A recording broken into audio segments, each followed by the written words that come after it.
Subscribe કરો એ high news India ચેનલને, પછી યુટ્યુબ એપ પર બેલ આઇકોનનું બટન દબાવો અને નિહાળો એ હાઈ ન્યૂઝ ઇન્ડિયા ચેનલ.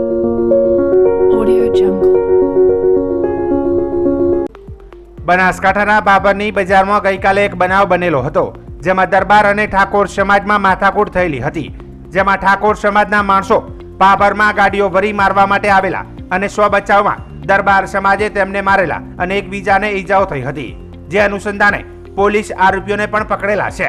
આજે ઠાકોર સમાજના કોંગ્રેસના સાંસદ તથા ભાજપના ધારાસભ્ય આગેવાનો ભેગા થઈ બાબરમાં રસ્તા પર ઉતરી આવી બાબર બજારમાં દરબાર સમાજની લારીઓ, ગલ્લાઓ, દુકાનોવાળાઓને માર મારી તોડફોડ કરી આખા બાબરને બાનમાં લીધેલ હતું. વેપારીઓની દુકાનોમાં તોડફોડ કરેલ હતી, તો સાંસદ અને ધારાસભ્યની હાજરીમાં ધારદાર હથિયારો તેમજ લાકડીઓ સાથે ઠાકોર સમાજના નેતાઓ સમાધાન કરવાની જગ્યાએ સમાજના લોકોને ઉશ્કેરવા માટે સાથે રહી ધારદાર હથિયારો તેમજ લાકડીઓ સાથે યુવાનોને પ્રોત્સાહન આપવામાં આવ્યું હતું. શું આ એક ગંભીર મામલો કહેવાય? આ માટે તમામ સામે કાયદાકીય કાર્યવાહી કરવી જોઈએ. દરબાર સમાજની એક જ માંગ કે ગુનેગારોને પકડીને સજા કરો, પરંતુ નિર્દોષ લોકોને પરેશાન ન કરો, તેમજ વધુ બનાવ ન બને તે માટે આવા લોકો સામે કડક કાર્યવાહી કરવી જોઈએ. ગઈકાલે જે હાઈવે ઉપર બબલથી ખડોસણ ગામના 7-8 માણસો આવ્યા, ઇકો ભરીને તારિયા, લાકડી, ધોકા લઈને આવ્યા. જે દરબાર ઉપર હુમલો કર્યો એ વખોડો લાયક છે. અત્યારે આ ત્રીજી ચોથી વખત ભાભરની અંદર હુમલો કરવા આવ્યા છે અને આજે અત્યારે 250-300 માણસોનું ટોળું ભાભરની અંદર દુકાનો બંધ કરાવવા ફરે છે. ધારાસભ્ય, સંસદ સભ્ય બધે ભેગા ફરે છે. બળજબરીપૂર્વક ધોકા લઈને વેપારીઓને કે દુકાનો બંધ કરો અને હાઈવે ઉપર જેટલી શાકભાજીની ફૂટની લારીઓ છે એ ઊંધી મારી દીધી છે. એટલે આ અસામાજિક તત્વો એ છે, એ એવું કહેતા હતા કે ભાભરની અંદર અસામાજિક તત્વો છે, ભાભરની અંદર અસામાજિક તત્વો કોઈ નથી. અત્યારે તે સંસદ સભ્ય, ધારાસભ્ય ખુદ ભેગા ફરી રહીને આ બધું ધંધો કરાવેલા છે. બરાબર કે તમે ધંધા બંધ કરો, વેપારીઓને આખી ભાભર બંધ કરાવે છે. હું નગરપાલિકા પ્રમુખ ઉભા બોલું, મારી પાસે અત્યારે આખો ગામના ભેગા થઈને આવ્યા, બધા ધંધાવાળા બધા આવ્યા છે. ધંધો બંધ કરાવીને જે એમને ધંધો કે બંધ કરો ને કે ધોકા પડશે, આ રીતે ખોટું એ લુખા તત્વો એ કરેલા છે. સંસદ સભ્યના ધારાસભ્ય બંને ભેગા છે. આખો સમાજ 250-300 માણસો ભેગા ફરેલા. એટલે મારી એસપી સાહેબને, પોલીસ ખાતાને વિનંતી એટલી છે કે તમે આ ભાભરની અંદર જે અનબનાવ ના બને એના માટે હું વિનંતી કરું છું કે તમે આના માટે કાયદેસરની કાર્યવાહી કરો. જે પણ ગુનેગારો એને સજા થવી જોઈએ. અમે કોઈ નાત જાત ભેદભાવ ના હોય. એટલે મારી વિનંતી છે કે આ સરકારને અને એસપી સાહેબને કે આ જે છે કાયદેસરની કાર્યવાહી કરો.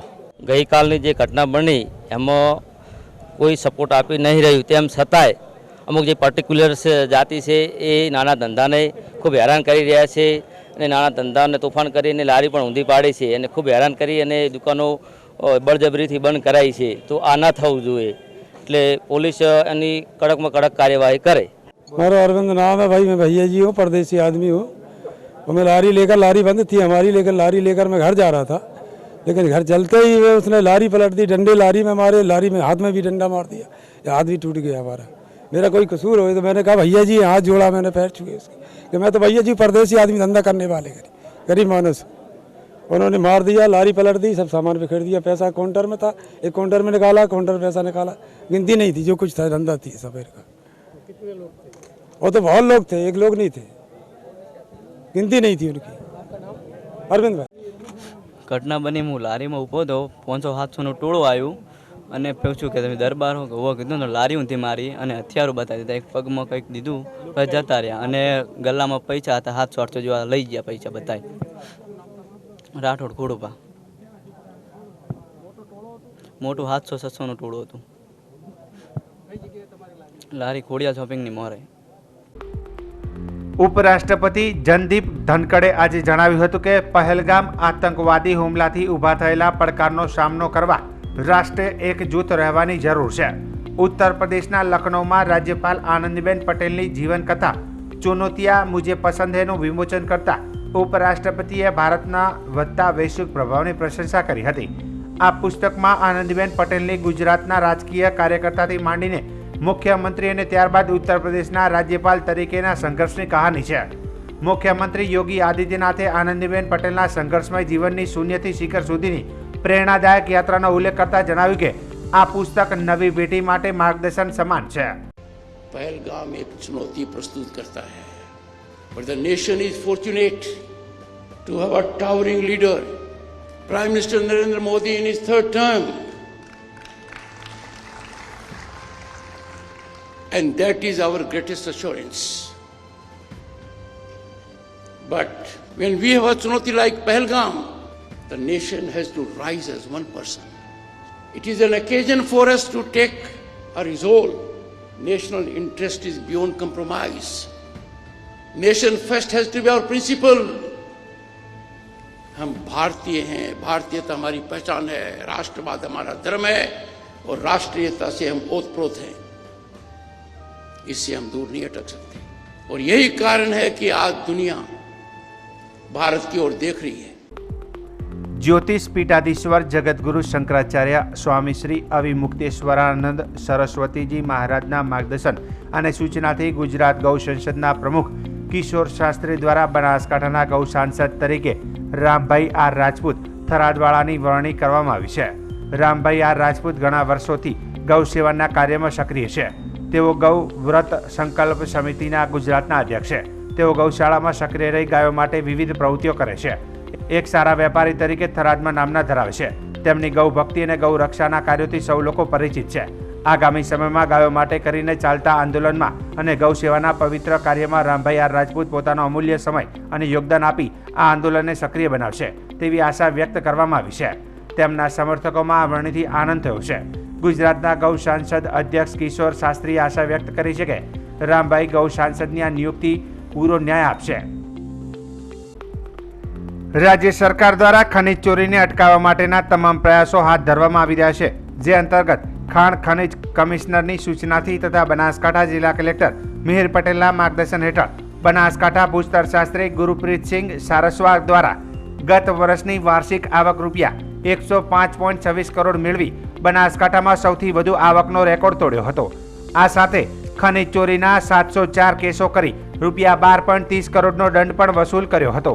ત્યારે વર્ષ દરમિયાન વિક્રમજનક આવક બાદ ભૂસ્તરશાસ્ત્રીની સૂચનાથી ખનીજ વિભાગની ટીમો દ્વારા અલગ અલગ વિસ્તારોમાંથી એપ્રિલ 2025 એક જ માસમાં 81 કેસ કરી રૂપિયા 2.2 કરોડની વિક્રમજનક આવક મેળવી છે।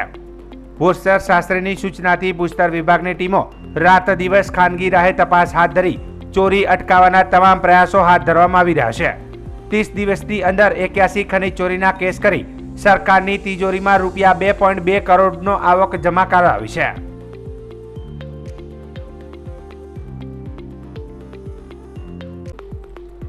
ભારતીય નૌકાદળનું આધુનિક યુદ્ધ જહાજ INS સુરત આજે હજીરા બંદરે આવી પહોંચ્યું છે। આ જહાજ ગુજરાતમાં 2 દિવસ રોકાશે। આધુનિક ટેકનોલોજીથી સજ્જ આ જહાજ ગત 15 જાન્યુઆરીએ રાષ્ટ્રને સમર્પિત કરાયું હતું। સુરતના નૌકા વેપારના વારસાને સન્માન આપતા જહાજને INS સુરત નામ અપાયું છે। રાજ્યસભાના સાંસદ ગોવિંદ ધોળકિયાએ આ જહાજ દેશનું ગૌરવ અને સન્માન હોવાનું જણાવ્યું હતું।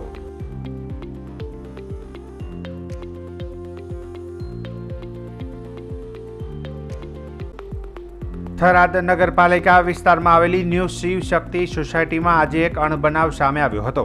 સોસાયટીમાં પાર્ક કરેલી એક કારમાં અચાનક આગ લાગી ગઈ હતી।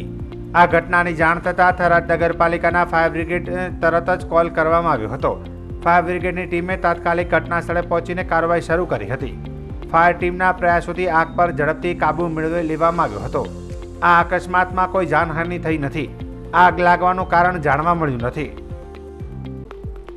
બનાસકાંઠા જિલ્લાના થરાદ તાલુકાની નર્મદાની મુખ્ય કેનાલમાંથી આજે એક યુવકનો મૃતદેહ મળી આવ્યો છે।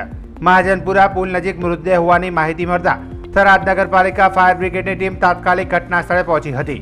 ફાયર ટીમે મૃતદેહને કેનાલમાંથી બહાર કાઢ્યો હતો। મૃતક યુવક થરાદ નગરપાલિકા વિસ્તારના શિવનગરનો રહેવાસી હોવાનું સામે આવ્યું છે। મૃતદેહની ઓળખ કરીને તેને પરિવારજનોને સોંપવામાં આવ્યો છે। તો ગતરોજ બપોરના સમયે થરાદ નજીક આવેલા નાગલા પુલ પાસે નર્મદાની મુખ્ય કેનાલમાંથી એક આધેડ વયના વ્યક્તિનો મૃતદેહ મળી આવ્યો હતો। ફાયર વિભાગની ટીમે મૃતદેહને કેનાલમાંથી બહાર નીકાળવામાં આવ્યો હતો। મૃતદેહ મળવાની જાણ થતાં થરાદ પોલીસ ઘટનાસ્થળે પહોંચી હતી। મૃતક આધેડની શરીરે ગામઠી વેશભૂષા, ઢીવટોપ અને પહેરણ પહેરેલો હતો। તેમની પાસેથી ઓળખ થઈ શકે તેવા કોઈ પુરાવા મળ્યા નથી। પોલીસે મૃતદેહને પોસ્ટમોર્ટમ માટે સરકારી હોસ્પિટલમાં ખસેડ્યો હતો। સમગ્ર મામલે ફાયર ઓફિસર વિરમજી રાઠોડે ટેલિફોનિક વાતચીતમાં જણાવ્યું હતું કે 24 કલાકથી ઓછા સમયમાં નર્મદાની મુખ્ય કેનાલમાંથી આ બીજો મૃતદેહ મળ્યો છે। થરાદ વિસ્તારમાં નર્મદાની મુખ્ય કેનાલમાં આવા બનાવો વારંવાર બની રહ્યા છે. સ્થાનિક લોકો દ્વારા તંત્ર પાસે કેનાલમાં સુરક્ષાના પગલાં લેવાની માંગણી કરવામાં આવી રહી છે, જેથી કોઈ વ્યક્તિ આત્મઘાતી પગલું ન ભરે.